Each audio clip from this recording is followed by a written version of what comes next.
Muy bien, amigos y amigas del curso de Historia Universal de la carrera de Psicología, Universidad Rafael Andívar.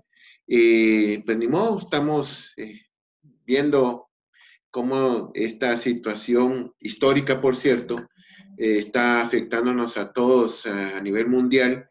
Y bueno, algún día habrá la oportunidad de poder analizar esto ya con una perspectiva diferente. Tal vez hay que aprovechar el momento para precisamente tener esa perspectiva histórica. Ustedes ya habrán visto que hay muchas notas en relación a esto. Para la otra semana, bueno, luego de que nos hemos estado eh, respondiendo a esta situación y la universidad lo estaba haciendo a su manera, pues teníamos programada la entrega del próximo ensayo titulado Las ideologías algunas de las ideologías más influyentes en el mundo durante el siglo XX. Y para esto hemos propuesto dos. Una que es el socialismo, el marxismo o el comunismo, como se le quiera llamar.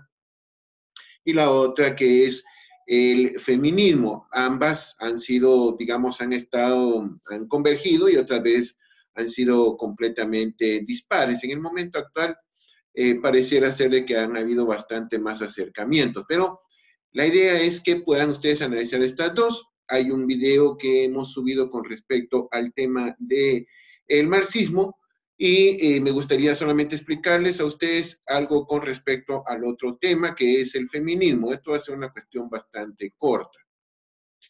Muy bien. Tenemos esta presentación sobre el feminismo y sus olas que a mí me gustaría compartirles. Por cierto, viene en una presentación en PDF. Y para hacérselo muy sencillo, son tres olas las que muchos han coincidido con relación a este fenómeno ideológico.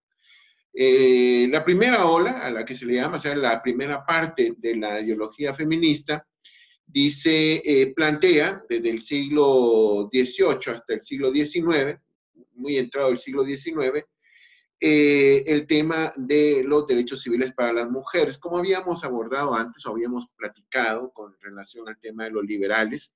Ustedes se recordarán una de las ideologías más influyentes en el siglo XIX y desde cuando nosotros comenzamos a pensar que esa es historia contemporánea.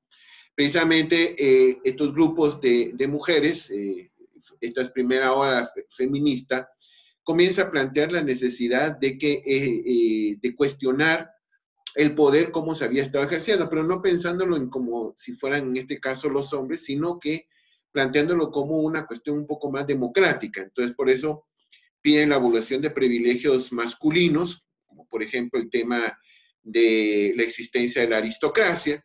También en las sociedades occidentales, y obviamente en las sociedades occidentales comienza a ver el cuestionamiento hacia el tema del matrimonio, que si ustedes se imaginarán, la idea del matrimonio era una idea como de compra y venta de una esposa. Entonces, obviamente esto en algunos estratos, por ejemplo, en Francia, en Inglaterra y en la recién desarrollada, la que se está comenzando a desarrollar, la democracia norteamericana, pues eso no va a pegar, ¿verdad? Entonces, eso se cuestiona.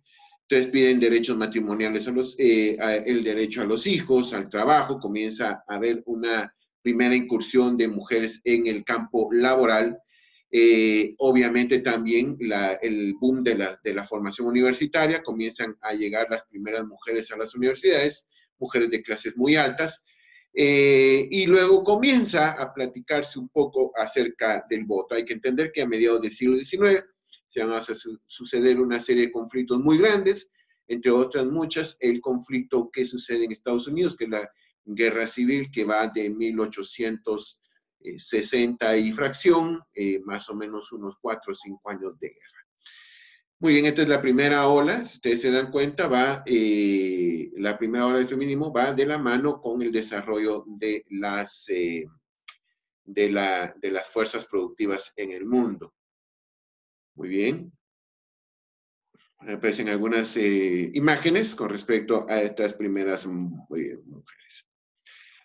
Muy bien, algunas de las pensadoras más importantes. Vamos a señalar una, que es Émile du Châtelet, de Francia hacia el siglo XVIII, que afirmaba, no, soy yo misma, una persona completa, responsable solo ante mí. Todo cuanto soy, todo cuanto digo, todo cuanto hago, y cuando sumo el total de mis gracias, confieso que no soy inferior a nadie. Muy bien.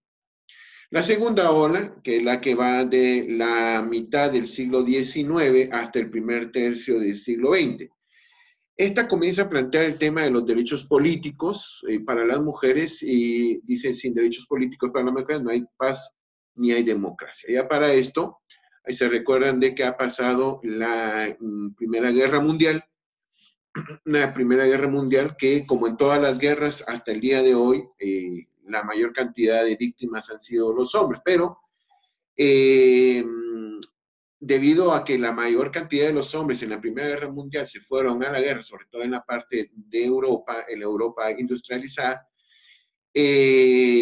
las mujeres son incorporadas en forma masiva al sistema productivo. O sea, son incorporadas como mano de obra obrera y obviamente comienzan a cobrar un salario al cual ellas no estaban acostumbradas. Esto obviamente les da una perspectiva diferente de la vida. O sea, el hecho de ser una persona productiva en la sociedad y que antes había sido definida solamente como reproductora, pues obviamente hace que cambie esto. Este es uno. Y lo otro es que ya desde mediados del siglo XIX, con los movimientos de emancipación de la esclavitud en Estados Unidos, ya había surgido un proceso en el cual las mujeres comenzaban a exigir que se les reconociesen sus derechos electorales, o sea, que comenzaran. ¿Por qué? Porque cuando la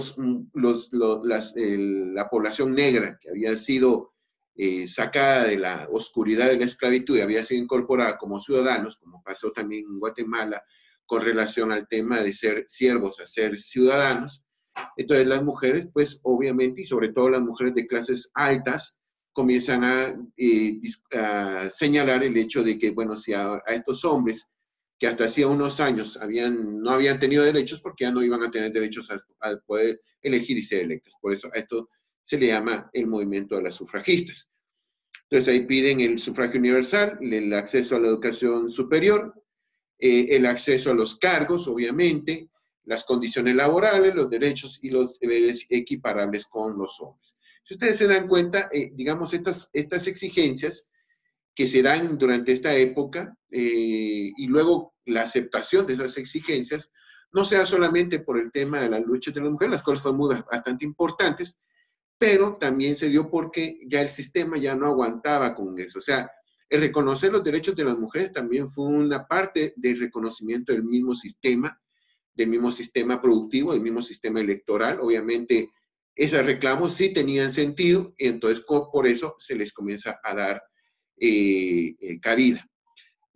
Comienzan a haber una serie de intercambios, publicaciones, desarrollarse toda una cuestión, un bagaje académico con relación a esto, e incluso hay unos cambios de carácter cultural con respecto al tipo de vestimenta que ellas comenzaron a afirmar que era parte de esa estructura de dominación. Otra vez nos agarra la Segunda Guerra Mundial. Durante la Segunda Guerra Mundial, millones de mujeres nuevamente son incorporadas al sistema productivo.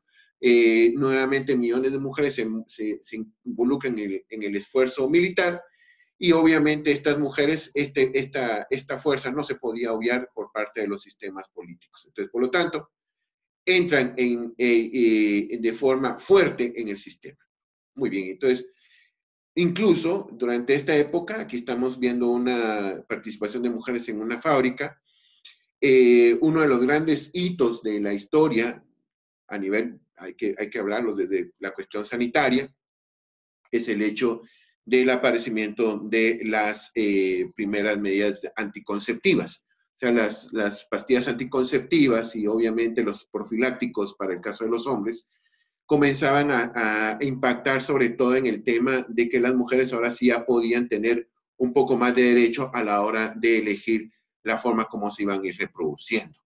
Esto es muy importante porque hay todo un esquema revolucionario en el tema de los anticonceptivos que hasta el día de hoy pues han marcado la parte de la emancipación de las mujeres en los sistemas modernos. Aquí hay algunas pensadoras importantes en la segunda ola. Vamos a señalar una de las más mencionadas, que es Simone de Beauvoir, de Francia en el siglo XX. Dice: el eterno femenino es una mentira, ya que la naturaleza desempeña un papel muy ínfimo en la evolución de una persona. Somos seres sociales. Cambia tu vida hoy, no apuestes al futuro, actúa ahora sin demora. A ella, y hay un libro que se llama El segundo sexo, a ella se le va a endilgar, digamos, esta parte del desarrollo intelectual del feminismo, y que incluso va a comenzar a abordar el tema de que las mujeres y la parte de la sexualidad es un constructo social, lo cual a mí me parece que en parte es cierto. Obviamente yo soy antropólogo, yo coincido con eso, pero obviando la parte biológica, pues sería, digamos, en este caso un error. Obviamente ella esta parte no la aborda, y luego eso es parte de las discusiones que se han dado en los últimos años. Muy bien, y por último, la tercera ola, que es la que se conoce, esta última corriente que va desde la mitad del siglo XX hasta el día de hoy, y que aborda el tema de los derechos sociales para las mujeres. O sea, sin derechos sociales no hay derechos humanos. Esta es la que estamos viviendo actualmente. Obviamente ahorita ya nadie pone en discusión, de hecho, las mujeres son la mayor cantidad de la población en las universidades. Obviamente es una fuerza laboral bastante importante, ¿verdad? Mucho más importante que hacían bastantes años. El acceso a los anticonceptivos es libre en todos lados. En el mundo occidental, el matrimonio y el no matrimoniarse también es parte de lo habitual, de lo cotidiano. Entonces, ya no hay nadie que ponga en tela de duda esto, y obviamente han mujeres llegado al poder en muchos de los países, sobre todo a partir del reconocimiento de cierto tipo de liderazgos, ¿verdad? En Guatemala todavía no hemos tenido ninguna mujer presidenta, pero han habido ya vicepresidentas, presidentas del Parlamento, etc. En esta última ola, entonces, esta parte de los derechos sociales comienza a abordar otra serie de derechos. Una entre ellos es el tema del derecho al aborto, que es de lo que más está discutiéndose actualmente, y el tema de las cuotas, que es lo que están pidiendo también, que dice, bueno, ya llegamos, pero todavía hay un techo de cristal que no nos permite que el sistema, en este caso, no reconozca la equiparidad, o sea, que hay igual cantidad de mujeres en puestos de poder en todos los estratos, tanto en la esfera pública como en la esfera privada. Muy bien, ¿de qué se trata entonces este trabajo? El trabajo se trata de que ustedes asuman, digamos, en dos partes. Una, que es que ustedes hagan una pequeña descripción, aquí ya está esta descripción. No quiero que ustedes pasen de una página en la descripción de ambas, y luego en las otras dos quiero que ustedes se posicionen frente a esto, frente a estas dos ideologías, frente a estas dos propuestas ideológicas, de cara a la transformación del Estado, de cara a la transformación de la situación, de cara a la realidad de los países, y luego cómo se definen ustedes frente a ella, ¿verdad? De esto se trata, y entonces seguimos en contacto. Muchísimas gracias por su apoyo, y sigamos siempre, y mucha precaución durante la cuarentena. Muy amables. Feliz tarde.